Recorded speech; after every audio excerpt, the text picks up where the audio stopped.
ನಮಸ್ಕಾರ. ಕರ್ನಾಟಕದಲ್ಲಿ ಸರ್ಕಾರಿ ಉದ್ಯೋಗಕ್ಕಾಗಿ ಕಾಯ್ತಿದ್ದೀರಾ? ಹಾಗಾದ್ರೆ ಇಲ್ಲೊಂದು ಬ್ರೇಕಿಂಗ್ ನ್ಯೂಸ್ ಇದೆ. ರಾಜ್ಯ ಸರ್ಕಾರ ಒಂದು ಬೃಹತ್ ನೇಮಕಾತಿ ಅಭಿಯಾನವನ್ನ ಘೋಷಣೆ ಮಾಡಿದೆ. ಅಂದ್ರೆ ಏನು? ಬನ್ನಿ ಇದರ ಪ್ರತಿಯೊಂದು ಡೀಟೇಲನ್ನ ಒಟ್ಟಿಗೆ ನೋಡೋಣ. ಸರಿ, ನೇರವಾಗಿ ವಿಷಯಕ್ಕೆ ಬರೋಣ. ಈ ಸಂಖ್ಯೆ ನೋಡಿ, 24,300.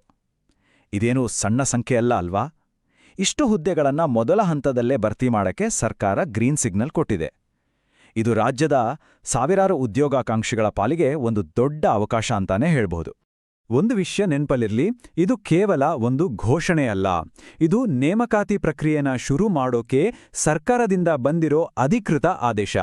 ಇದರರ್ಥ ಹಲವು ಇಲಾಖೆಗಳಲ್ಲಿರೋ ಸಿಬ್ಬಂದಿ ಕೊರತೆ ಇನ್ನು ಮುಂದೆ ನೀಗಬಹುದು ಮತ್ತೆ ಸರ್ಕಾರಿ ಕೆಲಸಗಳು ಇನ್ನಷ್ಟು ಫಾಸ್ಟಾಗಿ ನಡೆಯಬಹುದು.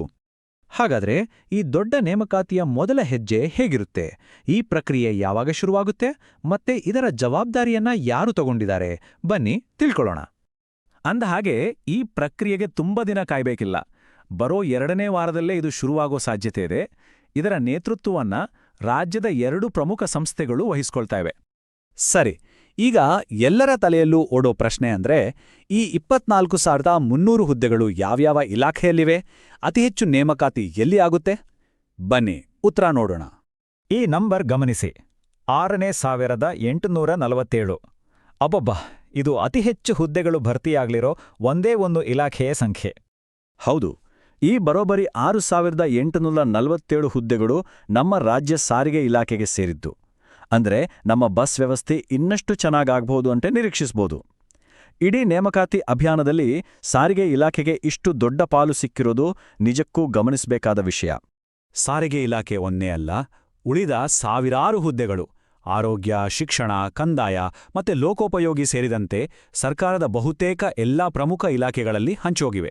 ಅಂದ್ರೆ ಬೇರೆ ಬೇರೆ ಕ್ವಾಲಿಫಿಕೇಷನ್ ಇರೋರಿಗೂ ಇಲ್ಲಿ ಚಾನ್ಸ್ ಇದ್ದೇ ಇದೆ. ಸರಿ, ಈ ನೇಮಕಾತಿ ಪ್ರಕ್ರಿಯೆ ನಡೆಯೋದು ಹೇಗೆ? ಇದರ ಜವಾಬ್ದಾರಿ ಹೊತ್ತಿರೋ ಸಂಸ್ಥೆಗಳಾದ ಕೆಪಿಎಸ್ಸಿ ಮತ್ತೆ ಕೆಇಎ ಬಗ್ಗೆ ಸ್ವಲ್ಪ ತಿಳ್ಕೊಳ್ಳೋಣ. ಸಿಂಪಲ್ ಆಗಿ ಹೇಳಬೇಕು ಅಂದ್ರೆ, ಕೆಪಿಎಸ್ಸಿ ಅಂದ್ರೆ ಕರ್ನಾಟಕ ಲೋಕಸೇವಾ ಆಯೋಗ ಮುಖ್ಯವಾಗಿ ಗೆಜೆಟೆಡ್ ಅಧಿಕಾರಿಗಳಂತಹ ಉನ್ನತ ಮಟ್ಟದ ಸರ್ಕಾರಿ ಹುದ್ದೆಗಳಿಗೆ ನೇಮಕಾತಿ ಮಾಡುತ್ತೆ. ಇನ್ನೊಂದು ಕಡೆ ಕೆಇಎ ಅಂದ್ರೆ ಕರ್ನಾಟಕ ಪರೀಕ್ಷಾ ಪ್ರಾಧಿಕಾರ ಹೆಚ್ಚಾಗಿ ಪ್ರೊಫೆಷನಲ್ ಕೋರ್ಸ್ಗಳ ಎಂಟ್ರೆನ್ಸ್ ಎಕ್ಸಾಮ್ಸ್ ಮತ್ತು ಟೆಕ್ನಿಕಲ್ ಪೋಸ್ಟ್ಗಳ ನೇಮಕಾತಿಯನ್ನು ನೋಡ್ಕೊಡುತ್ತೆ.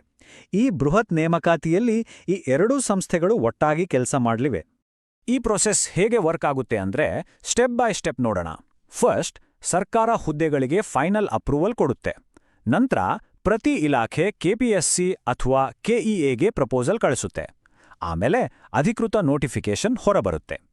ಕೊನೆಗೆ ಅಭ್ಯರ್ಥಿಗಳು ಅಪ್ಲೈ ಮಾಡಿ ಸೆಲೆಕ್ಷನ್ ಪ್ರೊಸೆಸ್ನಲ್ಲಿ ಭಾಗವಹಿಸಬಹುದು. ಈ ನೇಮಕಾತಿಯಲ್ಲಿ ಒಂದು ಭಾಗಕ್ಕೆ ವಿಶೇಷವಾದ ಪ್ರಾಮುಖ್ಯತೆ ಕೊಟ್ಟಿದ್ದಾರೆ. ಅದುವೇ ಕಲ್ಯಾಣ ಕರ್ನಾಟಕ. ಅದ್ರ ಬಗ್ಗೆ ಈಗ ನೋಡೋಣ. ಈ ಚಾರ್ಟ್ ನೋಡಿದ್ರೆ ನಿಜಕ್ಕೂ ಶಾಕ್ ಆಗುತ್ತೆ.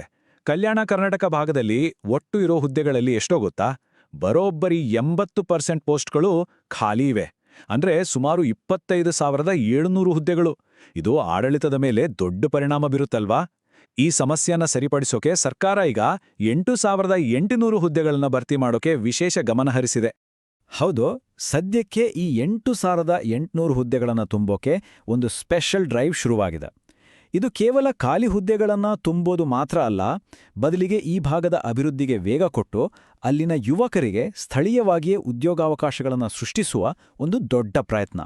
ಈ ಮ್ಯಾಪ್ನಲ್ಲಿ ನೀವು ನೋಡಬಹುದು, ಕಲ್ಯಾಣ ಕರ್ನಾಟಕ ಪ್ರದೇಶಕ್ಕೆ ಸರ್ಕಾರದ ವಿಶೇಷ ಆದ್ಯತೆ ಸಿಗ್ತಾ ಇದೆ. ಈ ನೇಮಕಾತಿ ಅಭಿಯಾನವು ಆ ಭಾಗದ ಪ್ರಗತಿಗೆ ಒಂದು ಪ್ರಮುಖ ಸಾಧನ ಆಗ್ಬೇಕು ಅನ್ನೋದು ಸರ್ಕಾರದ ಉದ್ದೇಶ. ಇದೆಲ್ಲ ಚೆನ್ನಾಗಿದೆ, ಆದ್ರೆ ಈ ದಾರಿಯಲ್ಲಿ ಕೆಲವು ಸವಾಲ್ಗಳೂ ಇವೆ. ಹಾಗಾದ್ರೆ ಈ ನೇಮಕಾತಿ ಪ್ರಕ್ರಿಯೆ ಹಿಂದಿರೋ ಸಂದರ್ಭ ಏನು ಮತ್ತೆ ಮುಂದಿರೋ ಸವಾಲ್ಗಳೇನು ಚರ್ಚೆ ಮಾಡೋಣ. ಒಂದು ಇಂಟ್ರೆಸ್ಟಿಂಗ್ ವಿಷಯ ಅಂದ್ರೆ, ಈ ನೇಮಕಾತಿ ನಡೀತಿರೋದು ರಾಜ್ಯದಲ್ಲಿ ಮೀಸಲಾತಿ ನೀತಿಗಳ ಬಗ್ಗೆ ಒಂದು ದೊಡ್ಡ ಚರ್ಚೆ ನಡೀತಿರೋ ಟೈಮಲ್ಲಿ. ಇದು ಈ ನೇಮಕಾತಿ ಪ್ರಕ್ರಿಯೆಗೆ ಒಂದು ಸಂಕೀರ್ಣವಾದ ಹಿನ್ನೆಲೆಯನ್ನು ಕೊಡುತ್ತೆ. ಮೂಲ ವರದಿಯು ಒಂದು ಮಾತನ್ನ ಉಲ್ಲೇಖ ಮಾಡುತ್ತೆ: ಸಮಾಜವಾದಿ ಚಿಂತನೆ ಮತ್ತು ವೋಟ್ ಬ್ಯಾಂಕ್ ರಾಜಕಾರಣದಿಂದ ಸರ್ಕಾರ ಜಾತಿ ಸಂಘರ್ಷದಲ್ಲಿ ಸಿಕ್ಕಿಹಾಕೊಂಡಿದೆ. ಇದು ಈಗಿರೋ ಮೀಸಲಾತಿ ವ್ಯವಸ್ಥೆಗೆ ಅಪಾಯ ತಂದಿದೆ ಅಂತ. ಅಂದ್ರೆ ಸಿಂಪಲ್ ಆಗಿ ಹೇಳೋದಾದ್ರೆ, ಈ ನೇಮಕಾತಿ ವಡಿತಾ ಇರೋದು ಮೀಸಲಾತಿ ಚರ್ಚೆಗಳ ಸೂಕ್ಷ್ಮ ಸನ್ನಿವೇಶದಲ್ಲಿ ಅಂತ ಮೂಲಲೇಖನ ಇಡುತ್ತೆ. ಇದರಿಂದ ನಮಗೆ ಗೊತ್ತಾಗೋದೇನೆಂದ್ರೆ, ಈ ಬೃಹತ್ ನೇಮಕಾತಿಯ ಹಿಂದೆ ಒಂದು ಸಂಕೀರ್ಣವಾದ ಸಾಮಾಜಿಕ ಚಿತ್ರಣ ಕೂಡ ಇದೆ. ನಾವು ಇಲ್ಲಿ ಕೇವಲ ಮೂಲ ವರದಿಯಲ್ಲಿರುವುದನ್ನು ನಿಮಗೆ ತಿಳಿಸ್ತಾ ಇದ್ದೀರಿ ಅಷ್ಟೇ. ಹಾಗಾದ್ರೆ ಕೊನೆಗೊಂದು ಪ್ರಶ್ನೆ. ಈ 24,300 ಹುದ್ದೆಗಳ ಭರ್ತಿ ರಾಜ್ಯದ ಯುವಜನತೆಗೆ ನಿಜವಾಗ್ಲೂ ಒಂದು ಸುವರ್ಣಾವಕಾಶವಾ? ಅಥವಾ ಈ ಹಾದಿಯಲ್ಲಿರೋ ಸವಾಲುಗಳು ಇದನ್ನ ಕಷ್ಟವಾಗಿಸ್ತಾ? ಈ ಪ್ರಶ್ನೆಯೊಂದಿಗೆ ಇವತ್ತಿನ ಈ